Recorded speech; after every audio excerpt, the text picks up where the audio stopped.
അമ്മ എന്താ കഴിക്കണേ? ഞാൻ എല്ലും കപ്പ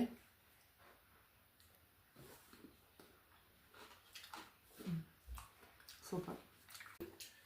ഹായ് ഗൈസ്, അപ്പോൾ നമ്മളിത് എല്ലും കപ്പയൊക്കെ ഉണ്ടാക്കി വെച്ചിട്ടുണ്ട്. ഇവിടെ വൈഫ് കഴിച്ചുകൊണ്ടിരിക്കുന്നുണ്ട്, ദീപ കഴിച്ചുകൊണ്ടിരിക്കുകയാണ്. ഇതിൻ്റെ കൂടെ കഴിക്കാൻ പോകുന്ന സാധനം എന്ന് പറഞ്ഞു കഴിഞ്ഞാൽ ഇത് എല്ലും കപ്പ അടിപൊളിയുണ്ടാവും.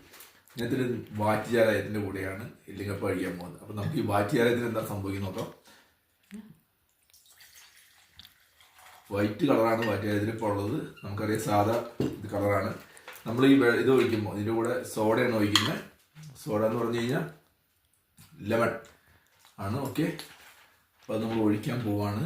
ഇത് ഒഴിക്കുമ്പോൾ ഇതിനെന്ത് മാറ്റം സംഭവിക്കുന്നത് കാണാം. അതിൻ്റെ കളർ അങ്ങോട്ട് മാറി നല്ല അടിപൊളി സെറ്റപ്പിലായി. അപ്പോൾ ഇത് വാറ്റുചാരായം ഒറിജിനൽ വാറ്റുചാരായം.